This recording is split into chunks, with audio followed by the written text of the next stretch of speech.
उसका मन आशंकाओं से घिर गया। जैसे ही गली में कदम रखा, उसे चाची के घर के सामने भीड़ दिखाई दी। वह चिंता में पड़ गई कि इतनी भीड़ किस लिए। उसने सोचा, कहीं सोनू। फिर अपने आप ही बड़बड़ा उठी, नहीं नहीं, कल रात ही तो एक्सीडेंट की खबर मिली और आज सुबह वह ट्रेन में बैठकर यहाँ आ गई। उसने अपनी याददाश्त पे जोर डाला तो याद आया, चाचा जी ने फ़ोन पे यही कहा था, चोट मामूली है, सोनू के जीवन को कोई खतरा नहीं है। फिर उसने घर पर भी फ़ोन लगाकर बात की थी तो पापा ने भी यही कहा, चिंता की कोई बात नहीं है, लेकिन तुम आकर देख जाओ तो अच्छा रहेगा। उसे ग्वालियर रेफ़र कर दिया गया है। यह तो वह अंदाज़ा लगा रही थी कि ग्वालियर भेजने का मतलब है चोट ज़्यादा ही होगी। गली में प्रवेश कर घर की ओर चलते चलते उसने अपने मन को समझाया कि एक्सीडेंट की खबर सुन आसपास के लोग इकट्ठे हो गए होंगे और आजकल हो रहे एक्सीडेंट्स पर चर्चा हो रही होगी। इसी उड़देड़बुन में वह घर के निकट आ गई। चाचा के घर की दीवार से ही कामना के घर की दीवार भी लगी हुई थी। वह अपने घर में जाकर सारी जानकारी लेना चाहती थी, लेकिन जाने क्या हुआ, किसी भीतरी प्रेरणा से ना चाहते हुए उसके पैर चाची जी के घर के चबूतरे की ओर ही मुड़ गए। बाहर कई पुरुष इकट्ठे थे। उसे तेज झटका लगा। अंदर हिचकियों में डूबा गमज़दा माहौल था। बैठक का कमरा महिलाओं से भरा हुआ था। सबके चेहरे दुखी और उतरे हुए थे। प्रायः सभी की आंखों से आंसू बह रहे थे। बिलख रही चाची के रुदन के स्वर कानों में पड़े तो उसने उन्हें ताका। वे कामना को देखकर दहाड़े मार कर रोने लगी और उठकर कामना की ओर लपकी। चाची की हालत खराब थी। सदा सिर पर पड़ा रहने वाला पल्ला एक ओर गिरा पड़ा था। कामना अब भी माजरा पूरी तरह समझ नहीं पा रही थी, लेकिन उसका मन अनिष्ट की आशंका से भर उठा। उसने चाची को मुश्किल से संभाला और ज़मीन पर बैठ गई। पड़ोस की अम्मा जी ने रुदन भरे स्वर में बताया, उसकी सांस तो सुबह 4 बजे ही उखड़ गई थी। उसका पोस्टमार्टम होना था, इसलिए घर पर भनक तक नहीं लगने दी। अभी थोड़ी देर पहले ही तो खबर आई है कि उसको लेकर आ रहे हैं, तैयारी कर लो। अम्मा जी का अंतिम शब्द तैयारी कर लो कामना को अंदर तक सिहरा गया। थोड़ी देर तक वह अपने आप को संभाले रही, पर खुद को रोक नहीं पाई और फूट फूट कर रोने लगी। कुछ देर बाद कामना की निगाहें रश्मि को खोजने लगी। सोच रही थी कि उस पर क्या बीत रही होगी। 15 दिन ही तो हुए थे दोनों के विवाह को, हाथ की मेहंदी भी नहीं छूटी होगी अभी। उसने देखा चाची की दोनों बड़ी बहुएं महिलाओं के बीच बैठी हैं। फिर नज़र आया नीचे सिर किए रश्मि भी उन्हीं के पास बुत सी बनी बैठी हुई है। इच्छा हुई उसके पास पहुंच जाऊं, लेकिन वह पसोपेश में पड़ गई। किन शब्दों से दिलासा देगी वो रश्मि को, उसे समझ नहीं आया। इसलिए रश्मि से बात करने का ख्याल उसने भीतर ही दबा लिया। वह भी गमज़दा चेहरा लिए पहले से बैठी औरतों के बीच बैठ गई। थोड़े समय बाद ही सोनू का निर्जीव शरीर लेकर दोनों भाई आंगन में आ गए। वे दोनों हताश से वहीं बैठ गए। बड़ा भाई कहने लगा, हमने तो डॉक्टर से कहा था हमारा सब धन जायदाद ले लो, पर हमारे सोनू को वापस कर दो, हमारा तो भाई चला गया।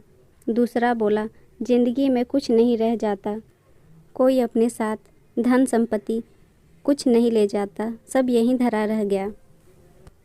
सोनू के मुंह पर पड़े कपड़े को हटा दिया गया था। चाची उसे लिपट लिपट कर रो रही थी। मेरा लाल, तू कहाँ चला गया? तू तो थोड़ी देर बाद आ रहा था, क्या इस हाल में आया है? तू गया तो उसको भी ले जाता, उसे किसके भरोसे छोड़ गया? अरे नाश हो वह मोटर वाले का, मेरे लाल को मार डाला। सोनू के देह पर चाची दहाड़े मारती रो रही थी और कामना सोनू की बातें याद कर रही थी। उसके आते ही वह खातिरदारी के लिए घर सिर पर उठा लेता, चहकते हुए 2 दिन का प्रोग्राम फिक्स कर लेता और जब तक बात नहीं मनवा लेता पैर पकड़े बैठा रहता था। पर आज कितना शांत पड़ा था। उसके शरीर पर से कपड़ा हट गया था। नीचे दिखा कि उसका शरीर पॉलीथीन में लिपटा हुआ था जो खून से लथपथ हो रही थी। फिर भी उसका हंसमुख चेहरा ज्यों का त्यों था। ऐसा लग रहा था कि अभी बोल उठेगा। सभी लोग रो रहे थे। केवल रश्मि पत्थर की मूरत के समान चुपचाप बैठी थी। उसके चेहरे पर ना कोई भाव था और ना ही कोई प्रतिक्रिया। शरीर में कोई हलचल भी नहीं थी। वह निर्विकार भाव से सब देख रही थी। लोगों में कानाफूसी होने लगी। अरे इसको तो कोई रुलाओ, नहीं तो पागल हो जाएगी। अरे पत्नी का रोना तो ज़रूरी है, यही तो छाती पीटेगी। उसे बताओ उसका सुहाग चला गया। कुछ महिलाओं ने उसे झंझोड़ना शुरू कर दिया। कई औरतों की आवाज़ें आने लगीं। तुम्हारा सब कुछ चला गया, तुम रो, देखो सोनू को क्या हो गया। बड़े प्रयासों के बाद वह रोई तो नन्हे बच्चे की तरह हृदय फाड़ कर किसी काटी जाती हुई बछिया की तरह छटपटाने लगी। उसकी चीख सुन कामना की संवेग भी सुन्न होती जा रही थी। पहले ऐसा मौका कभी नहीं आया था जब उसने पार्थिव देह को इतने पास से देखा हो, वह भी इतनी विभत्स मौत। कामना ने रश्मि को देखा। उसके मासूम चेहरे पर बिंदी और मांग में सिंदूर था। कितना प्यारा चेहरा लग रहा था। उसे लगा अब यह सब चीज़ें उसे छीन ली जाएंगी। बिना सिंदूर और बिना बिंदी के उसका चेहरा कैसा लगेगा। चाची तो स्वयं विधवाओं को विधवाओं की तरह रहने के पक्षधर हैं। याद है यहीं पड़ोस की एक नन्ही लड़की जब विधवा हो गई थी और वह बिंदी लगा के चूड़ी बिछिया पहनकर घूमती थी तो चाची ने ही सबसे ज़्यादा विरोध किया था। कामना की चिंता भंग हुई। चाची विलाप कर रही थी। उन्होंने अपनी बिंदी और चूड़ी उतार कर फेंक दी और कहने लगी, ईश्वर तुम्हें सुहाग ही चाहिए था तो मेरा सुहाग ले ले, पर मेरी बहू का सुहाग वापस कर दे। कहते हुए अपना सिर दीवार पर पटकने लगी। वे बीच बीच में बड़बड़ाती जा रही थी, रश्मि आज से तू ही हमारी सोनू है। हम तुम्हें कुछ नहीं होने देंगे, हम तुम्हें कहीं नहीं जाने देंगे। वे कुछ देर रुकती फिर बोलना शुरू कर देती थी। वे कहने लगी, मुझे मालूम होता कि मेरे सोनू की उम्र इतनी कम है तो मैं कभी उसका ब्याह नहीं करती। इसकी ज़िंदगी तो बर्बाद नहीं होती। कामना यह सब सुनकर हैरान थी।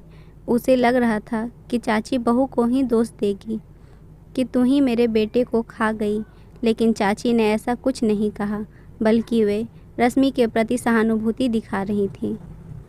कामना को लग रहा था कि हो सकता है सबके सामने चाची रश्मि को कुछ नहीं कह रही हैं।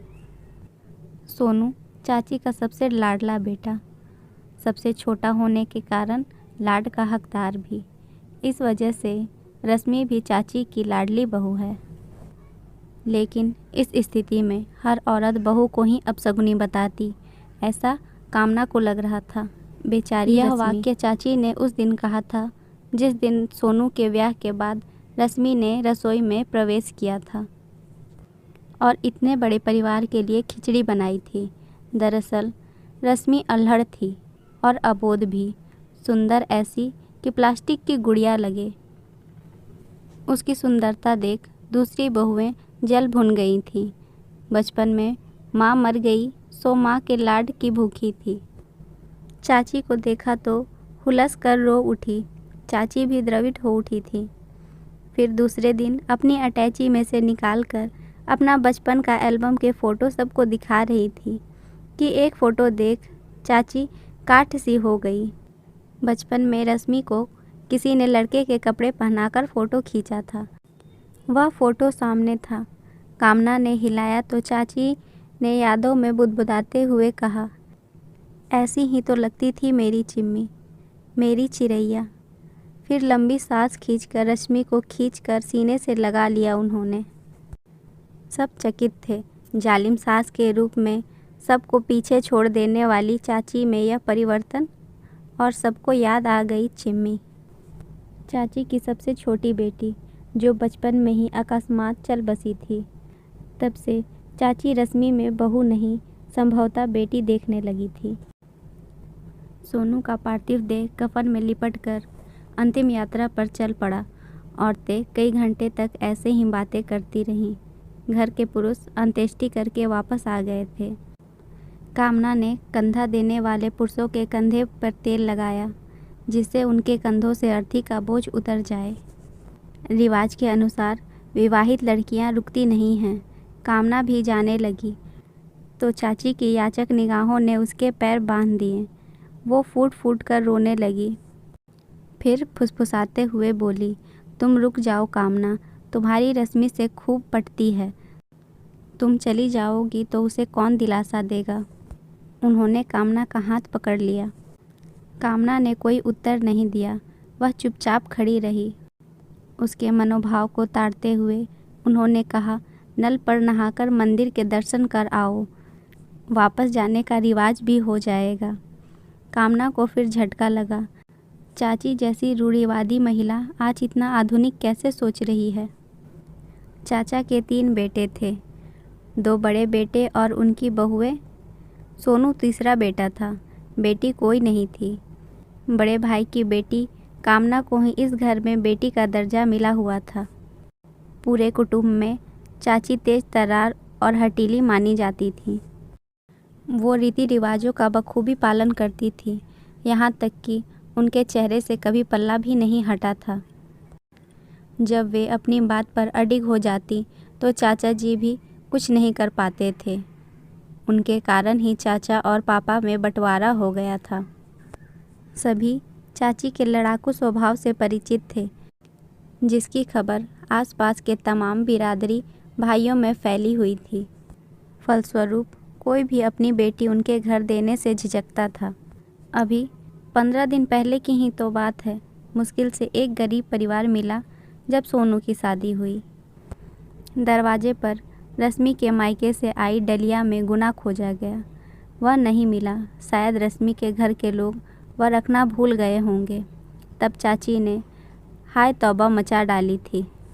वह जिद कर रही थी कि गुना के गोल घेरे से ही बहू का मुंह देखा जाता है। कामना ने उन्हें बड़ी मुश्किल से समझाया, तर्क दिया कि पहले हाथ के कंगन से ही बहू का मुंह देखने का रिवाज था, लेकिन उस समय अभी की तरह सोने चांदी के कंगन नहीं हुआ करते होंगे, इसलिए मैदे के कंगन का तरीका निकाला गया होगा। आपके पास तो सोने के कंगन हैं, आप उसी से बहू का मुंह देख लो। मेरे ससुराल में तो आटा मैदे के कंगन की तरफ कोई देखता तक नहीं है। वहाँ मेरी भी मुंह दिखाई सोने के कंगन से ही हुई थी। चाची ने अंततः कामना की बात मान ली थी। आज तीसरा दिन था। रश्मि का श्रृंगार उतरना था।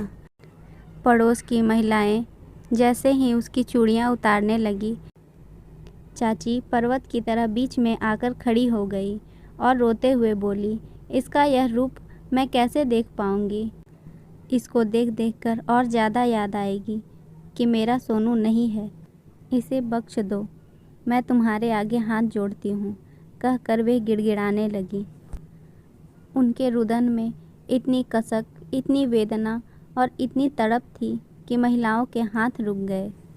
उनमें से एक बोली, तुम ठीक कहती हो कस्तूरी, लेकिन आज के दिन सब बहुएं अपना सुहाग का सामान नया पहनेंगी। इसका भी तो सुहाग का सामान बदल देना चाहिए। रश्मि को भी वे सब सामान नए पहनाए गए। वह फिर से नई नवेली दुल्हन की तरह लग रही थी। चाची उससे लिपट कर रोने लगी। धीरे धीरे समय गुजरता जा रहा था। कामना बीच में जब 6 मास के लिए चाची के यहाँ आई तो पता चला कि चाचा ने रश्मि के दहेज का सारा सामान एक कमरे में बंद करके रख दिया है। सब काम निपटने के बाद चाची कामना को एकांत में ले गई और धीरे से बोली, कम्मो, अब तो तू एक अच्छा सा लड़का देख दे। उसने सुख ही कहाँ भोगा है। हम अपने आगे रश्मि का ब्याह कर दें तो हमें शांति मिल जाएगी। देख, इसका सारा सामान कमरे में बंद कर दिया है, जिससे इसका सामान कोई काम में ना ले। ये यहाँ रहती है तो दोनों बहुएं इससे बहुत काम करवाती हैं, इसलिए मैं इसे कभी कभी मायके पहुँचा देती हूँ।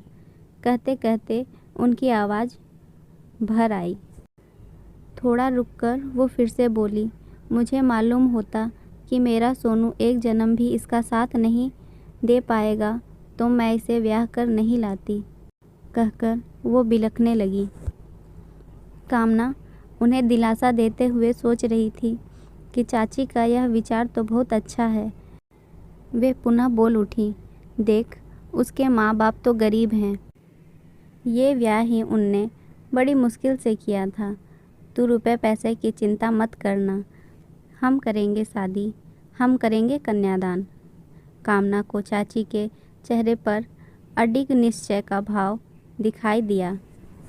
यह सब सुनकर वह निश्चिंत हो गई कि चाची रश्मि का ख्याल रखेंगी और उसे तकलीफ़ नहीं होने देंगी। समय निकलते देर नहीं लगी। रश्मि का भी ग्रेजुएशन पूरा हो चुका था। चाची ने हट करके उसे परीक्षा दिलवाई थी। जब रश्मि ने ही फ़ोन पर बताया कि चाची रात को जाग जाग कर उसे चाय पिलाती थी और परीक्षा के लिए प्रोत्साहित करती थी, तो कामना भी चाची के बदले मातृ हृदय पर खुश हो गई। सोनू को गुजरे पूरा 1 वर्ष बीत गया था। कामना रश्मि के दुख को भूलकर अपने परिवार में व्यस्त हो गई थी। अचानक चाची का फ़ोन आया। उन्होंने बताया कि रश्मि की शादी तय हो गई है। लड़का बैंक में है। उसकी पत्नी भी एक एक्सीडेंट में चल बसी थी। शादी का मुहूर्त जल्दी का निकाला है, इसलिए सब काम तेज़ी से चल रहा है। चाची का कहना था, कार्ड का इंतज़ार नहीं करना, जल्दी आना। शादी की नियत तिथि आ गई थी। कामना अपने परिवार के साथ वहां आई। विशाल पंडाल लगा हुआ था। चारों ओर रोशनी जगमगा रही थी। चाची चमकीली साड़ी पहने सामने से आती दिखाई दी। वे कामना के गले मिली, बोली, आज मैं अपनी जिम्मेदारी पूरी कर रही हूँ। कहते हुए उनकी आंखें नम हो गईं। बारात आई। लड़का सुशील और व्यवहारिक लगा। शादी की सभी रीति परंपराएं चल रही थीं। अचानक एक बहस का मुद्दा पंडितों के बीच चल पड़ा कि लड़की की एक बार भावर पड़ जाती है तो दूसरी बार नहीं पड़ती। कुछ देर तक तो चाची शांत होकर सुनती रही। वे लाज की ओट से सब देख सुन रही थी। वहाँ कई बुजुर्ग भी थे। उनके सामने चाची ने कभी चेहरा भी नहीं दिखाया था, फिर मुंह कैसे खोलती। यह बहस चलते चलते बहुत देर हो गई। लड़के वालों के तरफ का पंडित भी यही कह रहा था, हाँ, शास्त्रों में भी यही नियम है। चाचा शांत मुख दर्शक बने बैठे देख रहे थे। पर चाची कहाँ शांत रहने वाली थी। वे विनम्र किंतु ऊंची आवाज़ में बोली, फेरे तो पड़ेंगे, फेरे से ही तो पति पत्नी बनेंगे। वचन रहेंगे तभी तो शादी का महत्व समझेंगे। जब लड़के के फेरे हो सकते हैं तो लड़की के फेरे क्यों नहीं हो सकते। उन्होंने कुछ देर तक पल्ले की ओर से ही सबके चेहरे तके, फिर बोली, मैं ज़्यादा तो नहीं पढ़ी, लेकिन शास्त्र रचे किसने हैं? हमने तुमने ही ना। फिर उसमें फेर बदल भी तो हो सकते हैं। चाची का तर्क काटने की हिम्मत वहाँ किसी में नहीं थी। चाची की बात सुनकर कामना खुश हो गई थी। अभी तक वह कुछ बोलने की हिम्मत नहीं जुटा पा रही थी, लेकिन अब चाची की हाँ में हाँ मिलाने लगी। चाची के दोनों बड़े बेटे कामना को एक तरफ ले गए और बोले, जो कुछ हो रहा है वो तो ठीक है दीदी, लेकिन मम्मी के पास खर्च करने के लिए इतना रुपया कहाँ से आया? दूसरा बोला, हमें तो चिंता है कि कहीं मम्मी सब कुछ इसी पर ना लुटा दे। कामना भौचक्की सी उन दोनों के चेहरे देखती रही। बाहर से खुश लगने वाले ये इंसान कितना निष्ठुर सोच रखते हैं। उस समय उन लोगों को शांत करने के उद्देश्य से वह बोली, सब कार्यक्रम निपट जाने दो, फिर बात करेंगे। रस्में भी विदा हो चुकी थी। कुछ रिश्तेदारों ने इस शादी का विरोध किया था, फलस्वरूप वे नहीं आए थे। जो आए थे वे भी विदाई के तुरंत बाद चले गए थे। शादी के बाद मंडप उखाड़ने के लिए कथा होनी थी, इसलिए कामना को रोक लिया गया। लेकिन मुख्य मुद्दा था कि रात्रि में घर की पंचायत होनी थी। बड़े बेटों के मन में जो द्वंद्व चल रहा था उसका फैसला होना था। रात्रि होते ही कमरे में सभी लोग बैठ चुके थे। कामना चाची की ओर बैठी और बेटों की ओर इशारा करते हुए कहा, ये दोनों पूछ रहे हैं कि शादी में जो खर्च हुआ इतना पैसा कहाँ से आया। चाचा जी कोई उत्तर देते उससे पहले ही चाची ने आंखें तरेते हुए कहा, जायदाद में सबको हक मिलना चाहिए। अब तुम लोग अपने अपने रहने का इंतज़ाम कर लो। इस हवेली को बेचकर हमने 4 हिस्से कर लिए हैं। 8 लाख में बिकी है हवेली, तुम्हें 2-2 लाख मिल जाएंगे। 2 लाख हम डोकरा डोकरी रखेंगे, उसी में बसर हो जाएगी। सुनते ही उनके पैर तले की ज़मीन खिसक गई। उन्हें लगा कि मम्मी पागल हो गई है। बड़े ने हकलाते हुए पूछा, 2 लाख और कहाँ गए? चाची लंबी सांस खींचकर बोली, सोनू जिंदा होता तो उसे ये हिस्सा मिलता, इसलिए रश्मि की शादी में वो रुपए लगा दिए। सुनते ही दोनों बेटे बहुएं पैर पटककर अंदर चले गए। चाची का विरोध करने की हिम्मत किसी में नहीं थी। चाची आराम से बैठी थी, उनके चेहरे पर निश्चिंतता के भाव थे। ऐसा लग रहा था कि उन्होंने रश्मि की विदाई करके सोनू की अंतिम विदाई आज की है।